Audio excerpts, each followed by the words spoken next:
So today the children are looking at the story of Jonah and the big fish. And so I thought I would look at that as well. I thought it was kind of one of those like funny moments in church where when Gary got up and he said about fear and faith. I thought it's so strange that that's been my thoughts all week about fear and faith. Because in the story of Jonah, there's a lot of fear. And the fear creates actions, right? And the fear of death and of destruction and injury creates a certain set of actions. And then the fear of God, like the revealed God, creates another set of responses. And I guess in the end, right, if I just want to summarize where I am today, it is that if we could embrace the reality of God in our life, we would be changed by it. But when we hold him at a distance, so that his fearful wonder is less in our mind and in our life, then we can instead be inspired by other fears, and they have different outcomes for us. They ain't so good. So I'm going to read the story of Jonah. All right, everyone knows the story of Jonah, don't they? But even as I was reading it this week, I was thinking there's so much in here to challenge us. So Jonah, chapter 1, the word of the Lord came to Jonah, son of Amittai. Go to the great city of Nineveh and preach against it, because its wickedness has come before me. But Jonah ran away from the Lord and headed for Tarshish. He went to Joppa, where he found a ship bound for that port. After paying the fare, he went aboard and sailed for Tarshish to flee from the Lord. Then the Lord sent a great wind on the sea, and such a violent storm arose that the ship threatened to break up. All the sailors were afraid, and each cried out to his own God, and they threw the cargo into the sea to lighten the ship.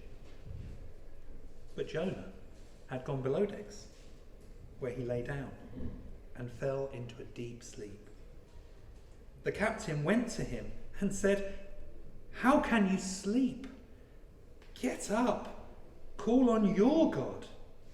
Maybe he will take notice of us so that we will not perish." Then the sailors said to each other, "Come, let us cast lots to find out who is responsible for this calamity." They cast lots, and the lot fell on Jonah. So they asked him, "Tell us, who is responsible for making all this trouble for us? What kind of work do you do? Where do you come from? What is your country? From what people are you?" He answered, "I am a Hebrew, and I worship the Lord, the God of heaven, who made the sea and the dry land." This terrified them. And they asked, "What have you done?" They already knew that he was running away from the Lord because he had already told them so. The sea, meanwhile, was getting rougher and rougher. So they asked him, "What should we do to make the sea calm down for us?" "Pick me up and throw me into the sea," he replied, "and it will become calm. I know it is my fault that this great storm has come upon you."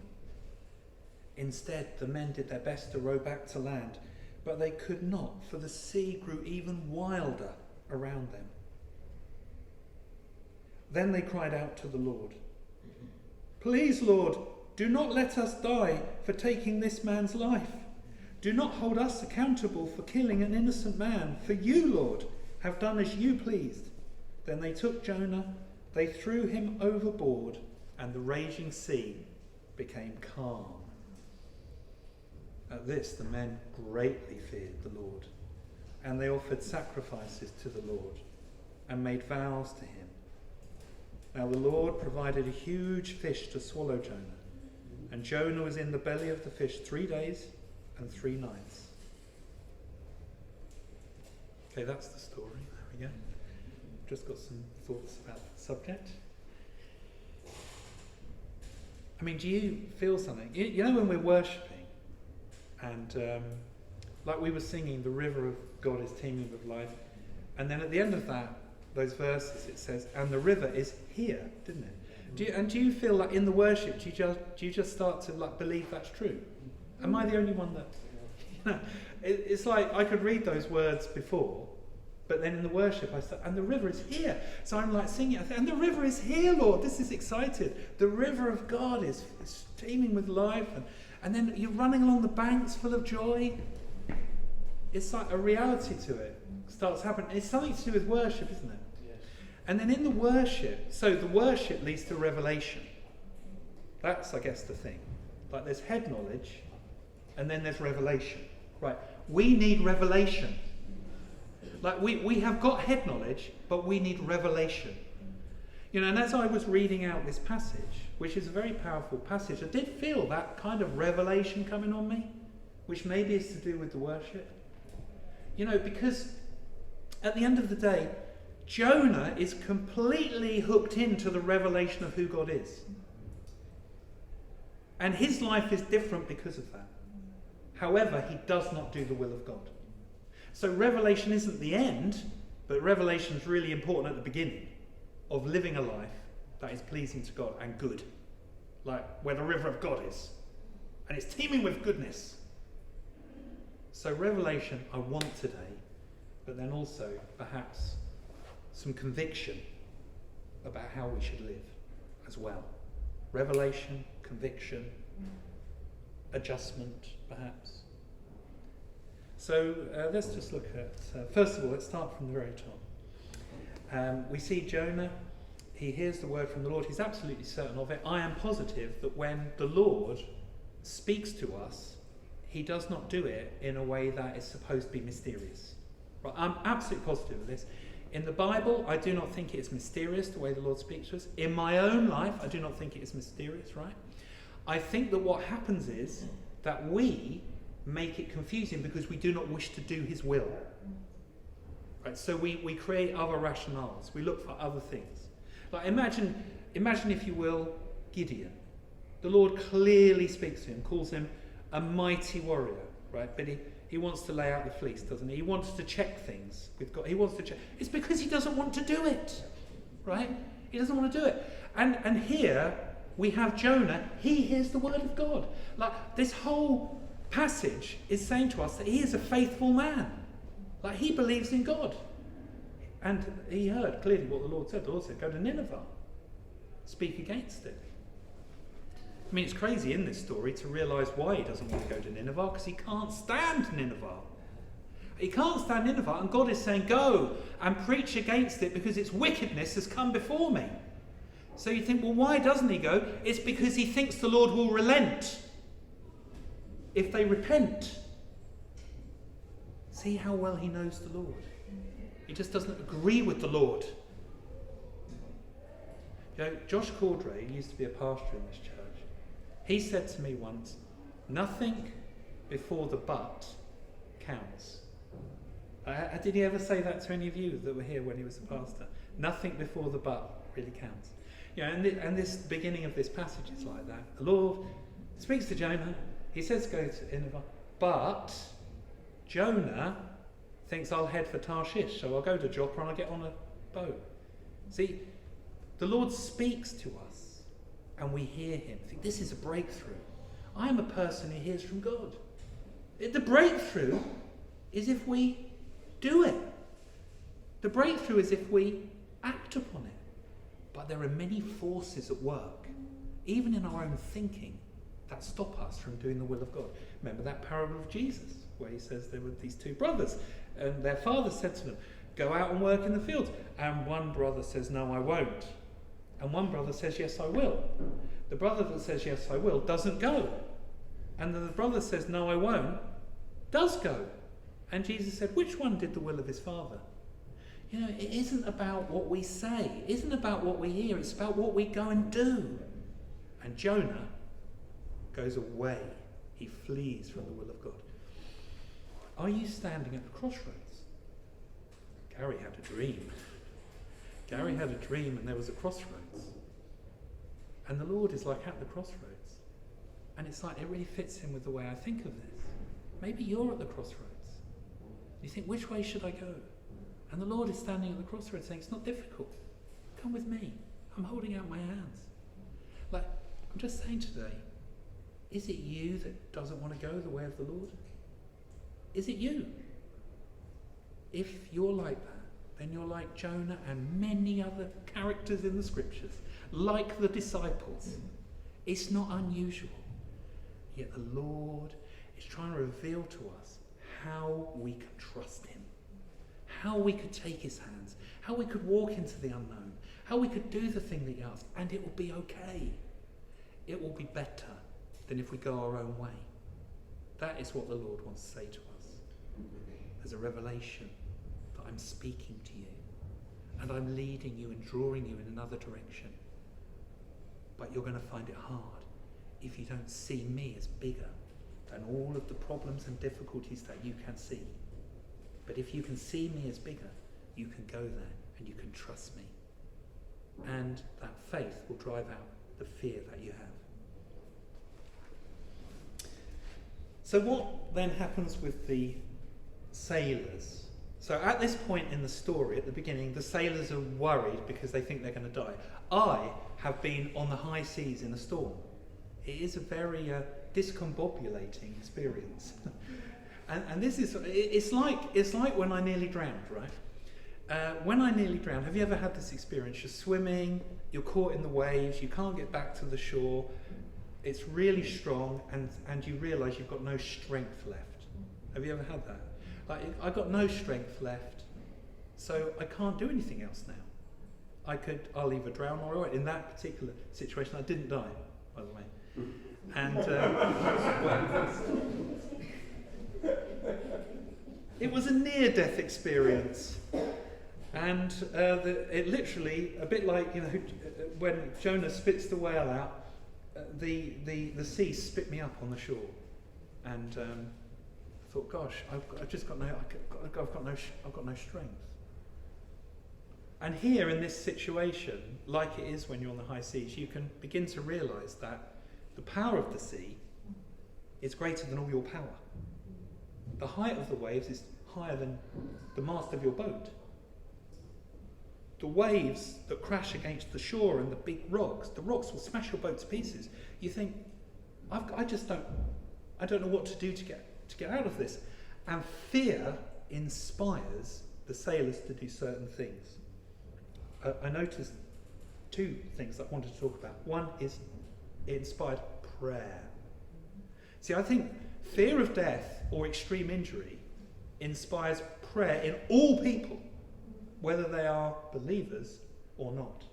I mean, you read about the trenches in the First World War. People cried out to God in prayer because they run out of power and strength themselves. And somewhere within us, we look to one that is greater than us and we cry out in prayer. Fear inspires prayer. Fear of injury and death inspires prayer. Also, it inspires a re-evaluation of what is important in our life. See what they did. As well as pray, they did something else. They threw the cargo into the sea. When you set out on the voyage, the cargo is like a really important element of it. Not just the trade goods that probably have a high value, because you're merchants, so you're going to go and sell them to get money, which will then pay the crew and pay yourself and pay the merchant at the other end. But also the other stuff you've got is water and food. Without water and food, you will not survive for very long. Without water, a few days at best. But of course it goes into the drink, doesn't it? It goes into the sea. So fear of death also inspires a re-evaluation of what is important. So many people, when they're getting on with their work, they're trying to do well in their career and everything else, and then a loved one becomes ill, they'd give up their job straight away. So it's funny how it does that, isn't it? I'm like, what is the Lord saying to us in this scripture? I think it's this. Figure out whom you should fear and what you should fear, and then let it create a re-evaluation of your life. But fear of death and injury, no, That's not where the real breakthrough of wisdom is. Now,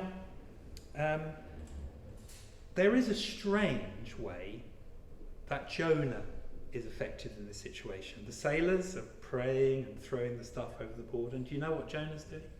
He's asleep. Now, I find that really kind of odd. Does it remind you of Jesus? So, Jesus goes across from the Sea of Galilee, doesn't he? Let's read it because it's instructive. One day Jesus says to his disciples, let's go over to the other side of the lake. So they got into the boat and they set out. As they sailed, he fell asleep, a bit like Jonah. A squall came down on the lake so that the boat was being swamped and they were in great danger. The disciples went and woke him, rather like the captain goes and wakes Jonah. Master, Master, we're going to drown. I mean, the captain of the ship says, maybe you should pray to your little g God. Maybe it'll help. Maybe anything will help. I'm just trying anything at this point. He got up and rebuked the wind and the raging waters. The storm subsided and all was calm. Where is your faith? He asked his disciples. In fear and amazement, they asked one another, who is this? He commands even the winds and the water, and they obey him. See, there is a fear not of death and bodily injury, another sort of fear. And this fear lends itself to wisdom. This fear adjusts our life in a way that creates a different sort of us. Now, in this situation, Jonah is asleep because he thinks it won't make any difference what anybody does, because God is greater. God is the storm. God is the stopper of the storm or the starter of the storm. God is the one to whom we will speak after we die. God is the one who sits enthroned in eternity. God is more, and I am in fear of him. Do you get it? And that's the amazement of the disciples when Jesus speaks and calms the storm, isn't it? So let me tell you about how I teach people how to sail. This is how I teach people how to sail a boat, right? First of all, we go out onto the water and I try and reduce the level of fear that they have, because it's like a fearful experience sometimes. I don't know what it is. Whenever you get on a boat, the wind seems to blow a little bit harder. You know, when you pull up the sails, it's almost like the Lord hears and he says, I'll just increase the level of wind power now. And then the sails are like slapping really loudly. Everybody's got their life jacket on. The people that are just learning how to sail are standing there. The boat's rocking, the sails are slapping and everything. And they begin to feel nervous, like really nervous. And I wrote this down here. Low confidence equals low competence. Right? Low confidence equals low competence. So I need them to have an increased sense of confidence. So what I do is I act like I have literally got not a single worry in the world. So I behave outwardly as if all is well, this is normal. This is normal, do not worry. And then when we set sail, it always gets better when you actually set sail, by the way. That first bit, before you've set sail, is seemingly the most worrying. I mean, this might be for the person who's waiting at the crossroad, mightn't it? You know, it's better when you get going. If you're going to make a decision to do something different, get going.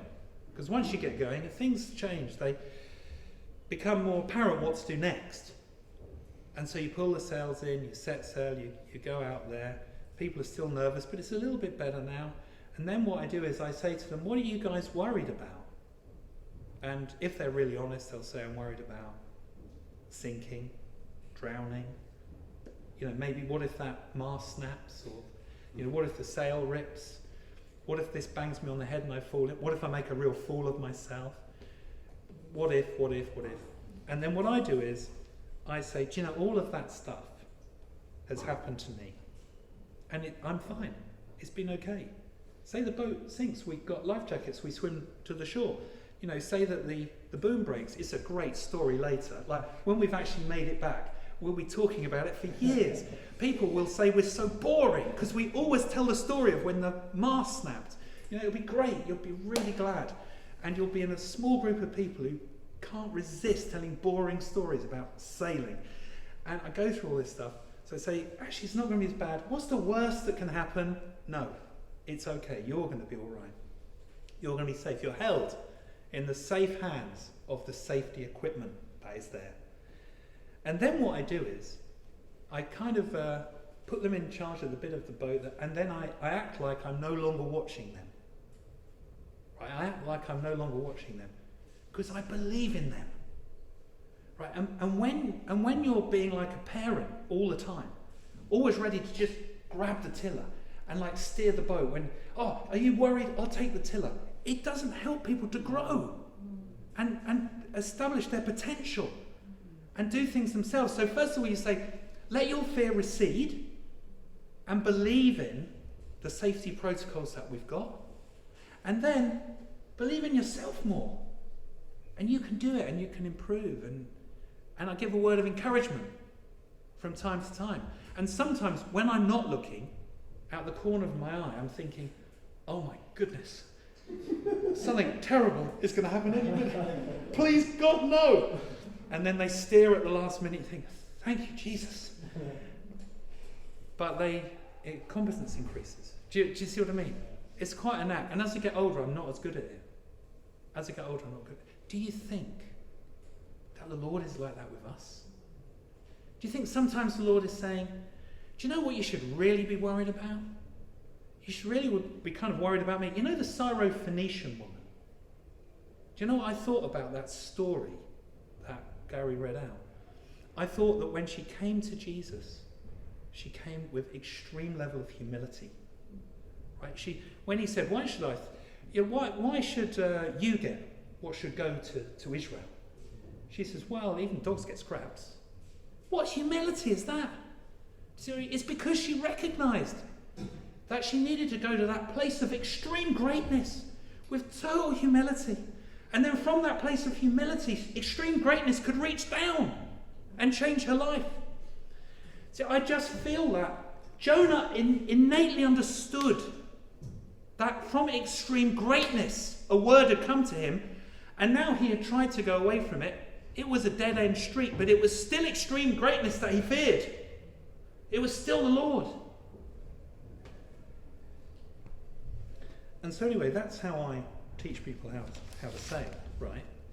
Because I think to myself, the small fears of that what is around you, there are other things that should make you feel strong. Then you become more competent.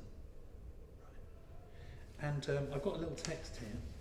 Jesus, I tell you, my friends, do not be afraid of those who kill the body, and after that can do no more. But I will show you whom you should fear. Fear the one who, after you have been killed, has authority to throw you into hell. Yes, I tell you, fear him. Right?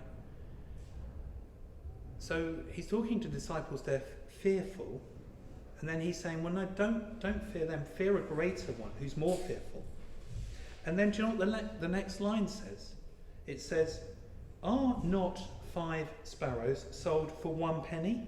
Yet not one of them is forgotten by God. God sees every single bit.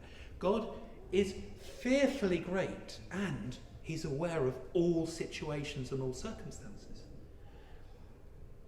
And even the very hairs of your head are all numbered. This feels more intimate. Even the very hairs of your head are all numbered. Like I think of like a father toweling the head of their child. Even the very hairs of your head are numbered. Suddenly it's going from, you should fear God who could send you to hell, not fear these temporary troubles, a man who could kill you. Fear God, who after death could throw you into hell. And you know, he sees every single thing. Even your own hairs are numbered by him. So do not be afraid, for you are worth more than many sparrows. There's a kind of paradoxical craziness about the story of Jonah that can also be seen in the scriptures. It's like fear, Gary said today, where there's faith, there's no fear. Right? But I'm saying to you today that fear of God inspires wisdom. The fear of the Lord is the beginning of wisdom, and knowledge of the Holy One is understanding. Like, when he is greater, we are calm in the storm because of his awesome nature is greater than the storm. And then we could be fearful of him, right? But what is the next bit? Knowledge of the Holy One is understanding. First of all, I fear him. Then I recognize that he loves me. Then I recognize that he's working in my life like a loving, perfect Father who wants to bring me to safety, but also use me in the business that he's about in the world. Send me to Nineveh. Do his will. Standing at the crossroads. And he's saying, take my hands. Are you worried? Do not be afraid. Well, be afraid of my Father. But he loves you. And we could go together. And we could go somewhere good.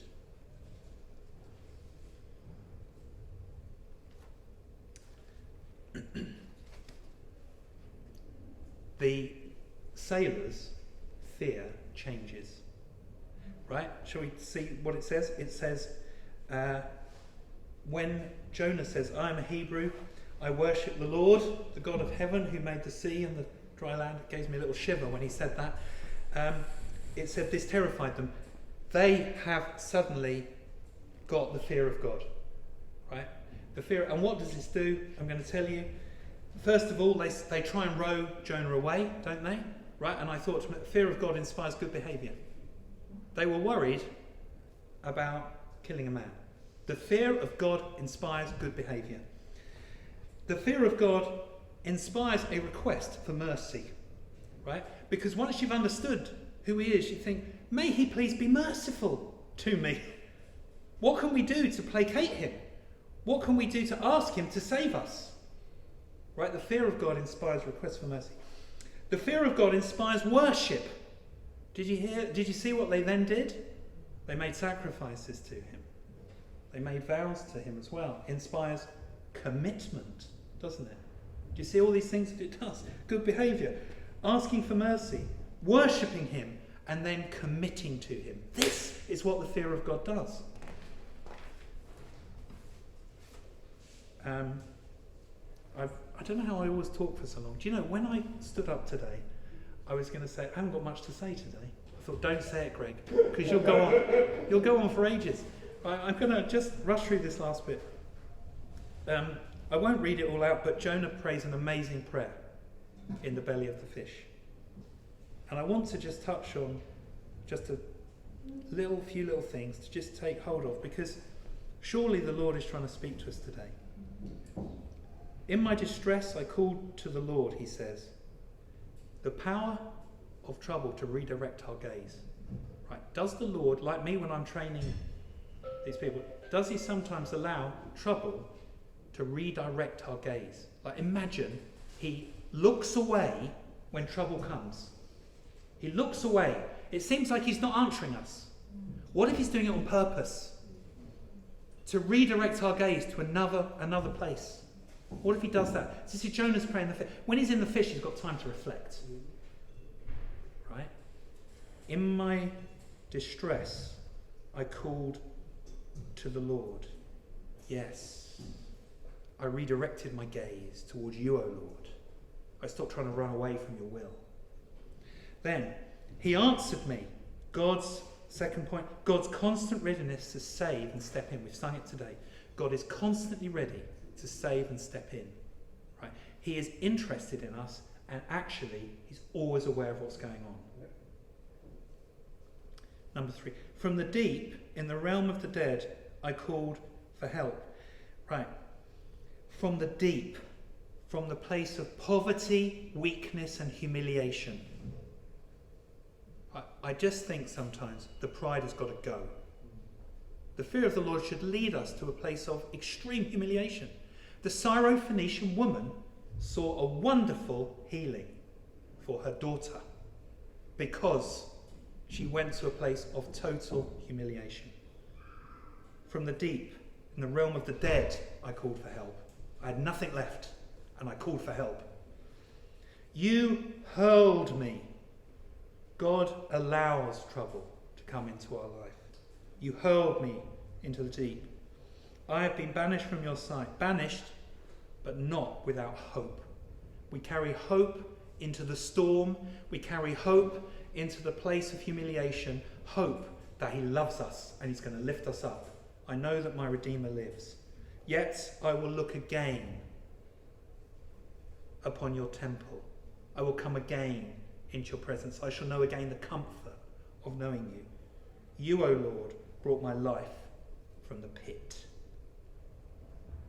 So I say today that from Jonah chapter 1, this, that if we allow the fear of the Lord to inspire us to look beyond the things of this world, it will redirect the manner of our life. And if we come to the crossroads and we do his will, we can trust him. And he can take us to a great place, a better place, where the river of God flows. And we dance along its banks.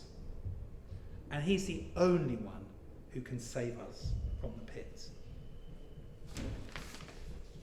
And that was my thoughts about Jonah. Thank you, Lord.